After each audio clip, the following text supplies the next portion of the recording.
इस कार्यक्रम के पुण्यार्जक हैं श्रीमती आशा देवी, सोहनलाल जी विदावत, पुत्र पीयूष कुमार, पुत्रवधू दीप्ति, पुत्र कुशल कुमार, पुत्रवधू जिनल, पोती जीवनी विदावत, परिवार कुंडा, राजस्थान, मुंबई अंधेरी, जिला उदयपुर।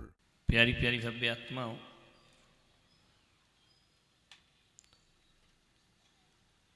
ज्ञान गंगा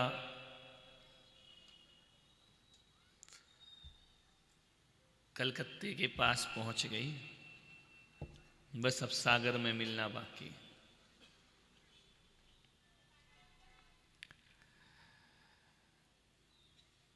मुश्किलें जीवन में तमाम आएंगी, मुश्किलें जीवन में तमाम आएंगी। मां की दुआ ले ले, तेरे बहुत काम आएंगे।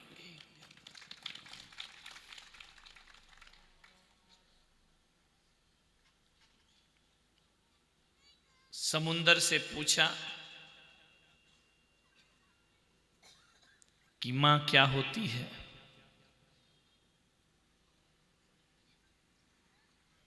समुंदर ने कहा, मां वो होती है जो अपने अंदर औलाद की गुनाहों को छिपा लेती है और सजा से बचा दिया करती है, वो मां होती है।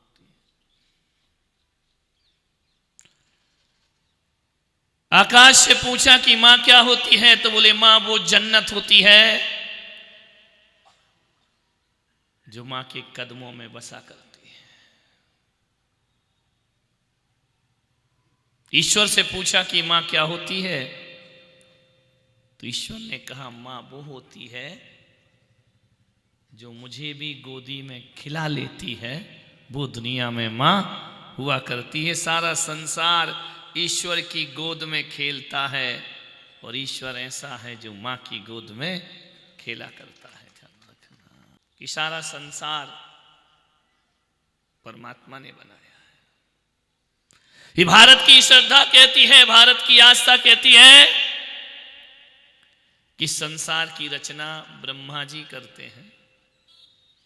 वैदिक दर्शन कहता है इस संसार का पालन विष्णु जी करते हैं और संसार का संहार महादेव किया करते हैं। डूंगरपुर वालों, मैंने तो विष्णु को नहीं देखा, ना मैंने ब्रह्मा को देखा है, ना मैंने महेश को देखा है। तुम लोगों ने देखा हो तो कल आ जाना, मुझे भी दिखा देना। देखा है क्या? विष्णु जी देखे हैं? हाँ देखे हैं टीवी पर। ब्रह्मा देखे हैं, टीवी पर देखे हैं। शिव देखे हैं, हाँ महादेव सीरियल देखा है। ये क्या ब्रह्मा विष्णु महेश बनेंगे? ध्यान रखना मान्यवर, ये तो कलाकार लोग हैं। मैंने तो अपने जीवन में इतने साल में कभी भगवान को नहीं देखा, लेकिन डूंगरपुर वालों एक बात बड़े दिल से कहता हूं, मैं इस चीज को नकारता नहीं हूं कि ब्रह्मा ने संसार बनाया नहीं बनाया, मुझे कुछ नहीं मालूम। विष्णु हमारा पालन करते हैं नहीं करते, ये भी मुझे नहीं मालूम। महेश हमारा संहार करते हैं सृष्टि का, ये भी मुझे नहीं मालूम। लेकिन मैं पुलक सागर केवल इतना जानता हूं कि मुझे ब्रह्मा ने बनाया या नहीं बनाया मुझे नहीं पता, लेकिन मेरी मां ने मुझे बनाया है, ये मुझे पता है। ध्यान रखना, हमारा सृजन मां ने किया है गर्भ में। ध्यान रखना, मुझे नहीं मालूम है कि विष्णु हमारी रक्षा करते हैं या नहीं करते हैं, लेकिन मां जीवन भर अपनी औलाद की रक्षा करती है। और मुझे नहीं मालूम कि ब्रह्मा महेश सृष्टि का विनाश करते हैं या नहीं करते हैं, लेकिन मां हमारे जीवन से बुराइयों का विनाश जरूर किया करती है। इसलिए डूंगरपुर वालों, मैं यहां बैठकर बड़े गर्व से और विश्वास के साथ कहता हूं कि मेरी मां ही मेरी ब्रह्मा है, मां ही विष्णु है और मां ही महेश। मां के चरणों से बड़ी जन्नत दुनिया में कोई दूसरी नहीं हुआ करती। मां से बड़ा कौन इस धरती पर? कोई नहीं हुआ करता। मालूम है, परमात्मा से तो मांगो तब मिलता है। एक मां ऐसी है जो बिना मांगे औलाद को सब कुछ दे दिया करती है, मांगने की जरूरत नहीं है। जब तुम बोलने लगे तो भगवान से मांगने लगे, जब नहीं बोलते थे ना तो बिना बोले भी माँ तुम्हारी भूख मिटाती थी, तुम्हारी प्यास मिटाती थी, और तुम्हारी जो जो जरूरतें होती थी वो माँ पूरा करती थी। मैं तो कहता हूँ कि सम्मेद शिखर गिरनार वैष्णो देवी ये तीर्थ मनुष्य ने बनाए हैं, लेकिन माँ किसी मनुष्य ने नहीं बनाई, ये कुदरत ने माँ को निर्माण किया है, कुदरत ने माँ का जन्म दिया है, कुदरत ने माँ का सृजन किया है। ध्यान रखना, किस्मत वाले हैं वो लोग जिनके माता पिता होते हैं।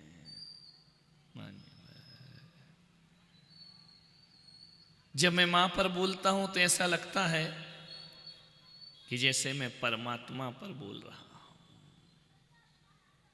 मान्यवर, निवेदन है आपसे, बचपन में माँ का आशीर्वाद ले लेना, जवानी में किसी महात्मा का आशीर्वाद ले लेना, और बुढ़ापे में परमात्मा का आशीर्वाद ले लेना, तुम्हारे तीनोंपन सार्थक हो जाए।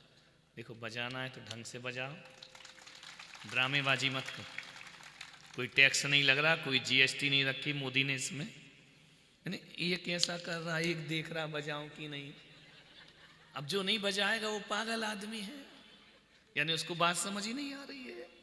एक को तो 10 दिन बाद समझ में आई, जब ज्ञान गंगा पूरी हो गई, घर में जोर से ताली बजा रहा। बोले क्यों? बोले उस दिन की आज समझ में आई बात। ध्यान रखना मान्यवर, एक ही चीज कहूंगा, जीवन का एक सूत्र है, जीवन का एक संदेश है,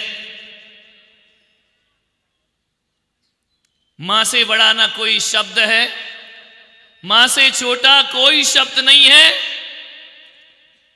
कोई दुनिया की कोई भी किताब उठा लेना, सबसे छोटा शब्द मां। मालूम है, इसे सीखने के लिए स्कूल जाने की जरूरत नहीं है। एक गाय का बच्चा जब पैदा होता है ना, तो बिना स्कूल जाए वो मां कहना सीख जाया करता है।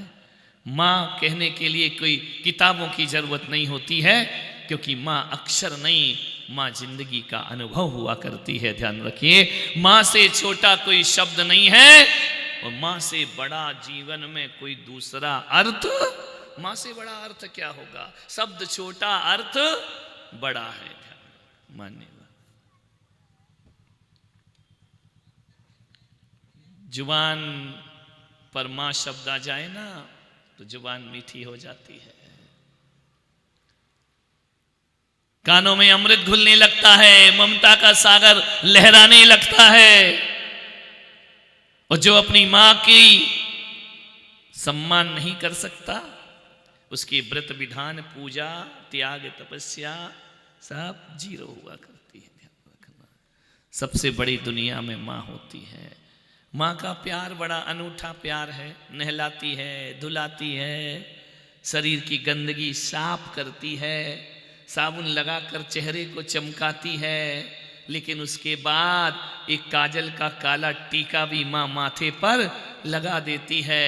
बच्चा कहता है, माँ तूने अभी गंदगी साफ की, फिर ये काला टीका क्यों लगा दिया? एक बात ध्यान रखना, माँ का नहलाना भी माँ का प्यार है, और काजल लगा देना यह भी माँ का प्यार हुआ करता। बड़ा अनूठा प्यार है, ध्यान रखना। माँ के प्यार से बड़ा कोई प्यार नहीं है। यूं तो बच्चे को चोट लग जाए तो माँ के सीने में दर्द हुआ करता है, लेकिन जब बच्चे का दर्द बढ़ जाए तो माँ पकड़ के बच्चे को इंजेक्शन भी लगवाती है। अरे ध्यान रखना, चोट लगने पर सीने में दर्द होना ये भी माँ का प्यार है, और चोट का दर्द मिटाने को इंजेक्शन लगवा देना ये भी माँ का प्यार। माँ के प्यार बड़े अनूठे हैं। माँ बड़ी भोली है। यूं तो आंधी तूफान आ जाए तो माँ की नींद नहीं खुला करती है। रात को 12 बजे भी बच्चा कुनमुन करने लगे ना, तो कितनी गहरी भी नींद में हो, माँ की नींद अपने आप खुल जाया करती है। ध्यान रखना। मैं आपसे एक आग्रह करता हूं, मुझे एक कैरेक्टर बहुत अच्छा लगता है, इतिहास में उठा करके देखो, मैं नहीं कहता कि तुम हिंदू बनो, जैन बनो, मुसलमान बनो, बनो या ना बनो कोई फर्क नहीं पड़ता मुझे। सारा देश हिंदू हो जाए तो मुझे क्या फर्क पड़ेगा, सारा देश जैन हो जाए तो क्या फर्क पड़ेगा।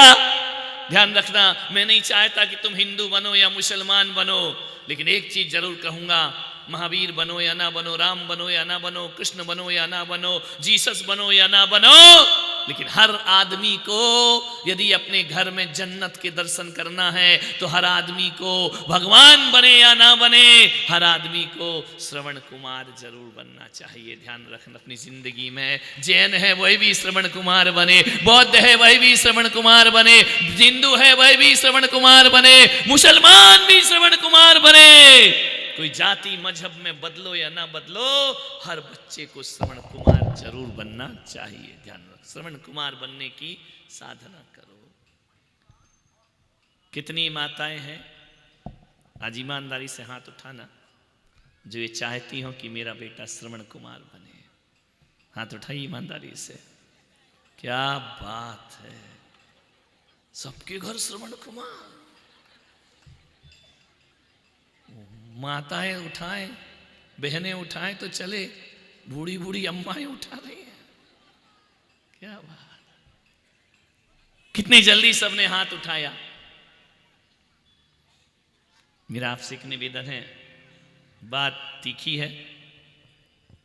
मैंने कहा कि कितनी माताएं हैं जो अपने बेटे को श्रवण कुमार बनाना चाहती हैं, पूरे पंडाल में हाथ उठा दिया। मैं कहता हूं कि श्रवण कुमार की मां बनना कोई बहुत बड़ी बात नहीं है। इस दुनिया को बदलना है, जिंदगी को बदलना है, तो श्रवण कुमार की मां नहीं, श्रवण कुमार की पत्नी बनने का प्रयास करिए। ध्यान रखना, और जो नारी श्रवण कुमार की पत्नी बन जाएगी, ऐसी बहू आना चाहिए घर में, जो घर में आने के बाद अपनी सास को विश्वास दिलाए कि अम्मा जी, अपने ससुर को विश्वास दिलाए कि पिताजी, आप अपने बेटे को श्रवण कुमार भले नहीं बना पाए हों, लेकिन मैं ऐसी भाग्य लक्ष्मी आई हूं जो तेरे बेटे को श्रवण कुमार बना करके जरूर रखूंगी। ध्यान रखना है, श्रवण कुमार की मां नहीं बनना है, श्रवण कुमार की पत्नी बनने का प्रयास करिए। किसी माँ बाप से उनका बच्चा मत छीनो मेरे भाई। ध्यान रखना है, अपने पति को, अपनी सासू को श्रवण कुमार की मां बनाने का प्रयास करिए। कितनी पत्नियां नियम ले रही हैं कि अपने पति को अपनी सास का श्रवण कुमार बनाऊंगी। बाप, जय हो पंचम काल की, काय की ज्ञान गंगा सब कचरा हो गया। जब कहा कि श्रवण कुमार की मां बनो तो हाथ उठा दिया। अरे मां बनना कोई बड़ी बात नहीं है, पत्नी बनो और अपने पति को सिखाओ कि मेरी जरूरतें बाद में पूरी करना, पहले अपनी माँ बाप की जरूरत पूरी करना। वो बहू फिर बहू नहीं, वह गृह लक्ष्मी बन करके हमारे घर में आया करती है। ध्यान रखना, श्रवण कुमार जैसा भाई चाहिए ताकि पीहर में मेरा भाई मेरी मम्मी का ध्यान रखे। ध्यान रखना है, श्रवण कुमार जैसा भाई तो चाहिए, श्रवण कुमार जैसा बेटा चाहिए, लेकिन श्रवण कुमार जैसा पति नहीं, डोला रखा नहीं। आई एम सेपरेट सेपरेट, तुम अलग और हम अलग। भाई बनने को तैयार हो। हर बेटी पीहर जाती है ना, अपने भाई को समझाती, मम्मी का ध्यान रखना, पापा का ध्यान रखना, उनको कष्ट मत देना, उन्हें दुख मत देना। अरे यही तो तेरी ननन सिखा के गई है, तू काहे को दुख देती है। ध्यान रखना, वो भी तो कहकर जाती है ना, पीहर में ज्ञान बांटना आसान है बहुओं, ससुराल में उस ज्ञान को जीना बहुत कठिन है, काम हुआ करता है। हर बेटी चाहती है मेरी माँ को सुखी रखो। रक्षाबंधन का त्योहार आया, राखी बांधी भाई को, भाई ने कहा क्या दूं उपहार में, बोले बस भैया इतना दे, रुपया देना, पैसा दे। मम्मी को कभी मत रुलाना, पापा को कभी मत रुलाना। बेटे ने कहा देता हूं मैं तुझे उपहार कि मम्मी और पापा को कभी नहीं रुलाऊंगा, लेकिन तू भी तो रिटर्न गिफ्ट दे। बोले क्या, तू जा नियम ले कि अपनी सास को कभी नहीं रुलाएगी और अपने ससुर को कभी नहीं रुलाएगी। अपना घर अच्छा हो, उस ससुराल में तो अत श्री महाभारत प्रस्तुत करता गोदरेज। ध्यान रखना, मान्य ऐसी दोहरी जिंदगी जियोगे, ऐसे जीवन का कल्याण होगा। एक मां थी, मंदिर से घर आ रही थी, रास्ते में मुझे मिल गई। मैंने कहा अम्मा जी बड़ी खुश नजर आ रही हो। बोले बहुत खुश हूं महाराज, आपका आशीर्वाद है। मैंने कहा इस खुशी का राज क्या है? अरे बोले राज क्या है महाराज, बस खुश। मैंने कहा क्यों खुश है इतनी? बोले मेरी 3 बेटियां हैं। मैंने कहा पहली मां होगी जो बेटी पे खुश हो रही है। बोले 3 बेटियां हैं महाराज, तीनों की शादी हो गई? बोले हो गई। अरे राज कर रही है राज। उनका कमाल, तीनों राज। बोले हाँ, एक बांसवाड़ा में है, एक उदयपुर में है, एक ऋषभदेव में है, सब जगह राज ही हो रहा, महारानी बन के रहती है। मैंने कहा अम्मा जी ऐसा कैसे राज कर रही है? बोले बस महाराज मैंने एक नियम लिया था कि जिस घर में सास नहीं हो उस घर में ही बहू बेटी दूंगी। लेट हुई लेकिन हो गई। मैंने कहा तीनों की सास ने, अरे पहले ही निपट गई, काहे की सास, मेरी बहू बेटी तो राज कर रही है। मैंने कहा बड़ी खुश किस्मत वाली हो अम्मा। बोली महाराज एक बात बताऊं? मैंने कहा हाँ, जो बेटा है ना वो 35 साल का हो गया। तो मैंने कहा क्या मतलब? शादी नहीं हो रही है। तो मैंने कहा क्यों, कुंडली नहीं मिल रही क्या? बोले नहीं कुंडली तो मिल रही है। तो मैंने कहा सुंदर नहीं मिल रही क्या? अरे लड़कियां एक से एक सुंदर मिल रही है। दहेज नहीं मिल रहा है? अरे वो भी मिल रहा है। तो फिर शादी क्यों नहीं रहते लड़की की? बोले आते हैं लड़की वाले, देखते हैं, फिर कहते घर जाके जवाब देंगे। वो 28 साल से सिलसिला शुरू हुआ, 35 तक पहुंच गया, अभी तक जवाब ही नहीं आया। बोले महाराज कुछ कर दो, मेरे बेटे की शादी हो जाए। लड़कियों से तो मैं निश्चिंत हूं, लड़के की शादी हो जाए। मैंने कहा अम्मा नहीं होगी। बोली कैसा आशीर्वाद दे रहे? मैंने कहा बिल्कुल नहीं होगी। बोले क्यों? मैंने कहा वो जो लड़की तू देखने जाती है ना, उसकी माँ भी यही सोच रही है। समझ गए क्या है? जो तूने अपनी लड़कियों के लिए सोचा है ना, उसकी माँ भी यही सोच रही है कि अपनी लड़की वही दूंगी जिसकी, जोर से बोलो जरा, शर्म काहे को आ रही है, ध्यान रखिए। मैंने कहा अम्मा जब तक तू सलटेगी नहीं तब तक लड़का निपटेगा नहीं, ध्यान रखना। मान्यवर दूसरों के घर उजाड़ के अपने घर बसाओगे, ध्यान रखिए। 21वीं सदी में हो, पढ़े लिखे लोग हो, समझदारी से काम लीजिए, ध्यान रखिए। इस कार्यक्रम के पुण्यार्जक थे श्रीमती आशा देवी सोहनलाल जी विदावत, पुत्र पीयूष कुमार, पुत्र वधू दीप्ति, पुत्र कुशल कुमार, पुत्र वधू जिनल, पोती जीवनी विदावत परिवार, कुंडा, राजस्थान, मुंबई अंधेरी, जिला उदयपुर।